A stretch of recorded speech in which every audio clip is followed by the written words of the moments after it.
नमस्कार दोस्तों।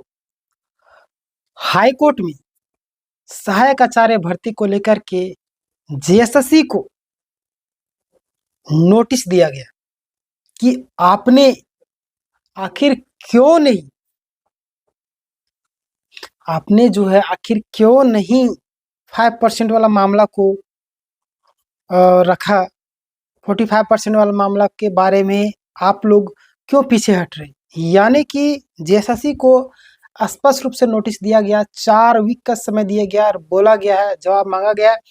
अगर आपने सही तरीके से जवाब नहीं दिया तो आप पर बहुत ही मतलब कि क्या बोलते हैं कि कार्रवाई की जा सकती है एक तरीके से, ठीक है। जेएसएससी का ऐसे भी क्रेडिट खराब है पहले से, और सहायक आचार्य भर्ती प्रक्रिया में भी वही हाल ये लोग अपना रहे हैं। यानी कि जितने भी छात्र हैं, ठीक है, जितने भी छात्र हैं वो तो ऑलरेडी परेशान हो ही रहे, लेकिन आप देखिएगा ध्यान से कि सहायक आचार्य भर्ती प्रक्रिया एक ऐसा एग्जाम है, ऐसा विज्ञापन है, ऐसी नियुक्ति प्रक्रिया है जहां पे झारखंड में इतनी भारी संख्या में विज्ञापन पहली बार निकल रही, ठीक है। छात्रों को इस चीज का एहसास है, लेकिन सोचने वाली बात यह है कि जेएसएससी बिना सोचे समझे जो कदम उठाती है उसका खामियाजा छात्रों को भुगतना पड़ता है। एजेंसी को ब्लैकलिस्टेड की थी, एजेंसी कोर्ट में चली गई, वो कोर्ट से आदेश आया 2 लाख का जुर्माना, जेएसएससी को 2 लाख का जुर्माना।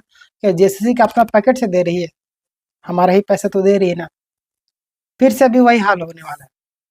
तो मैं आप लोगों से एक ही चीज कहना चाहता हूँ, चाहे सेकेंड ईयर वाले आप लोग यानी कि 2 साल बीएड वाले हो या 1.5 साल बीएड वाले हो या आरक्षण यानी 45% वाला मामला हो, सभी लोगों को थोड़ा सा वेट करना होगा। मामला चल रहा है, 18 तारीख को भी अभी कोर्ट ऑफ कंटेम्प्ट का सुनवाई है, परिमल अलका तिवारी वाला, आप सभी जान ही रहे हैं। और इस पर भी जेएसएससी को नोटिस थमा दिया गया कि आपने आखिर जब सरकार दे रही है आरक्षण हो तो आप इस चीज से मुकर क्यों रहे। जेएसएससी का कहना है कि हम सुप्रीम कोर्ट के आदेश का पालन कर रहे हैं।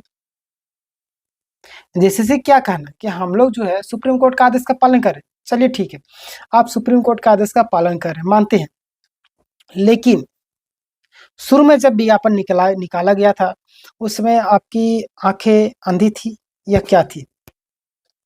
आपको वहां पे देखना चाहिए कि जब छात्रों को आरक्षण दिया था एसटी एससी ओबीसी वालों को, तो क्यों नहीं शुरू में ही सारी चीज सुधार करके निकाला गया। आप भी तो जब सरकार के वहां पे जो सलाहकार नियमावली बनाते हैं उसमें आप भी सजेशन दे सकते थे कि जब सीटेट वाला का वहां पे चल रहा है मामला तो जेटेट वाले के अभी इस हिसाब से कैसे आप विज्ञापन निकाल सकते हैं। यानी कि आपकी मंशा ही क्लियर नहीं है, आप देना नहीं चाहते विज्ञापन को, छात्रों को कोर्ट कचहरी में जाके फंसा के मतलब कि आपस में ही लड़वाना चाहते थे। उसी का देखिए अभी लड़ रहे ना आपस में ही, सीट रिजेक्टेड हो रहा है, कभी जेटेड जेटेड हो रहा है, कभी पास कभी फेल, कभी नॉर्मलाइजेशन, कभी रो मार्क्स, इस सारी यही सारी चीज चल रही है। एक बार चले जाते हैं विज्ञापन को वापस लेने के लिए।